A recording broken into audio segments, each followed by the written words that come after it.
Trump supporters tried to arrest London's mayor. People laughed.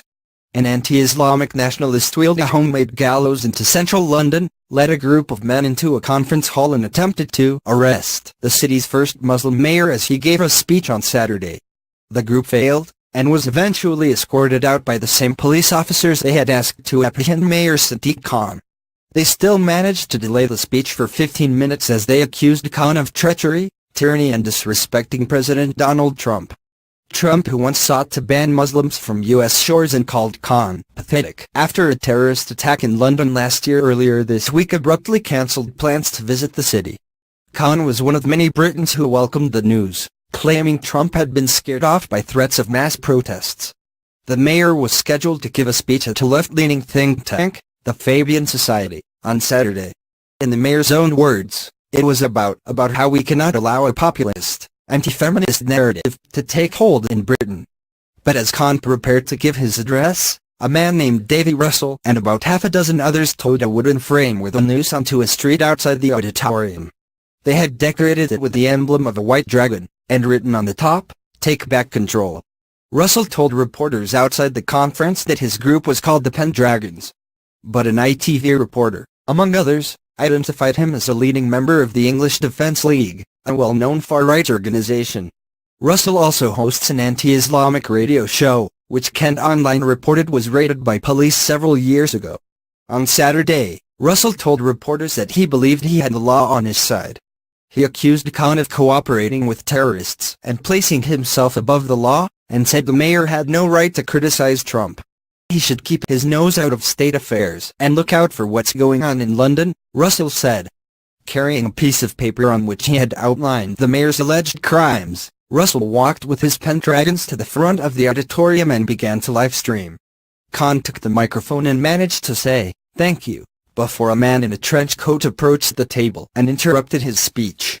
"Ladies and gentlemen, we are here today to make a peaceful, non-violent citizens' arrest of those named," the man said. He named Khan and Parliament member Kate Green, who was chairing the event, and two other speakers. Khan took a drink of water, sat down and looked at the men. He said nothing. "Could I ask security to lead the gentleman out, please?" said Green. A guard walked over to Russell, who seemed to have been expecting a challenge. "We are under common law jurisdiction," Russell cried. "If you touch us, you will be done for common assault. We're not leaving." But the guard persisted, and soon Russell was arguing, "I paid for a ticket." "Do not touch me," he said. "We have paid for a ticket." "Okay, so we want the money back for the ticket then. We cannot be reimbursed for the ticket. We cannot be reimbursed." He said he had called the police before crashing the speech, and promised they would soon arrive to arrest the mayor. It would just be a few minutes. "Please don't panic, anybody," Russell said. The audience started to slow clap. "Perhaps you can wait outside?" Green said after a few minutes. But the Pendragons didn't want to wait outside. A small, mostly curious crowd formed around the men as they lingered by the auditorium wall, accusing Khan of subverting British law, without ever explaining how. When a reporter asked under what authority they planned to arrest the mayor, one of the Pendragons cited the Magna Carta. Police had still not arrived after 10 minutes or so. One of the Pendragons walked up to Khan's table and showed him an American flag, which he was holding backward. "Mr. Khan," the man said, "there's millions of British people supporting Donald Trump." The audience booed especially loudly at this. "Good one," Russell cheered. "Please sit down, sir," Green said.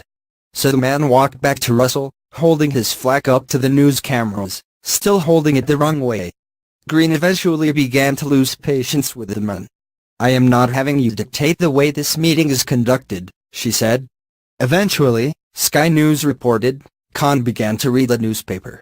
After a quarter-hour standoff, Russell pointed his cell phone at his own face and happily announced to his Facebook viewers, "There's an inspector outside we have to speak to now over these charges against Sadiq Khan."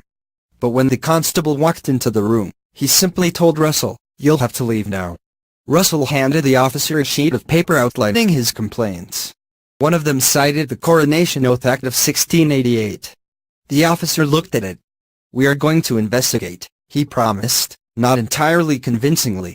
"Well, the grounds for the arrest are all there," Russell said. "We don't do citizens' arrests," the officer explained. "We do lawful arrests." Russell finally followed the constable outside, to much applause from the crowd. One of his compatriots waved a water bottle aloft as they left.